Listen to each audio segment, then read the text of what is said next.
ഇന്ന് വളരെ മടിച്ചിട്ടാണ് കേട്ടോ കോളേജിൽ പോയത്. കാരണം ഇന്നത്തെ അവസ്ഥ അറിയാം, ഇന്നാണെങ്കിൽ SFIന്റെ പണിമുടക്കാണ്. ഇന്നും കോളേജ് വിടുന്ന കാര്യങ്ങളൊക്കെ ആവുന്ന അറിയാം, പക്ഷെ എന്നാലും കോളേജുകാർ ക്ലാസ് എന്തായാലും വെക്കുമെന്ന് പറഞ്ഞു. അതുകൊണ്ട് തന്നെ അതിന്റെ ഒരു മ്ലാനത എല്ലാവരുടെയും മുഖത്ത് കാണാം. രാവിലെ ആണെങ്കിൽ എല്ലാവരും അസംബിൾഡ് പ്രിപ്പറേഷനിലായിരുന്നു. 1 വീക്ക് ആയിട്ട് ഇത് ഞങ്ങളുടെ ക്ലാസ്സുകാരാണ് ചെയ്തുകൊണ്ടിരിക്കുന്നത്. ഞങ്ങളിത് നേരെ ചെയ്താലാണല്ലോ ഭാവിയിൽ ഞങ്ങൾക്ക് സ്റ്റുഡൻസിന് ഇത് പറഞ്ഞു കൊടുക്കാൻ പറ്റൂ.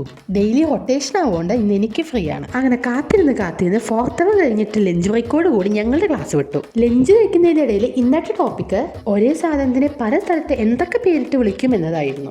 ആഹാ, വെരി ഇൻട്രസ്റ്റ്. അത് കഴിഞ്ഞ് പിന്നെ ബസ്സും കയറി നേരെ സ്ഥലത്ത് ഇറങ്ങി പിന്നെ അങ്ങോട്ട് KSRTC സ്റ്റാൻഡിലേക്കുള്ള നടത്തായിരുന്നു. കഴിച്ച ഭക്ഷണം എങ്ങനെയും ദഹിക്കണമല്ലോ.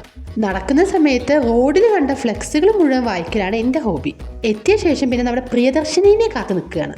സാധാരണ ഇത് തിരിച്ചാണ് പതിവ്. ഞാൻ നിൽക്കാവും ബാക്കിയുള്ളവർ ഇരിക്കാവുമാണ്. പക്ഷെ ഇന്ന് എനിക്ക് വേഗം കയറാൻ പറ്റുകൊണ്ട് സീറ്റ്. പിന്നെ എനിക്ക് ഒന്നും ഓർമ്മയില്ല, കാരണം ഞാൻ നിദ്രയിലേക്ക് ആണ്ടുപോയിരുന്നു. പിന്നെ കണ്ണ് തുറക്കുന്നത് മുഖത്ത് വെയിലടിച്ചിട്ടാണ്. അതിനുശേഷം പിന്നെ ഉറങ്ങാനും പറ്റിയിട്ടില്ല. അപ്പൊ ഇന്നത്തെ വീഡിയോ അത്രയേ ഉള്ളൂ. ബൈ.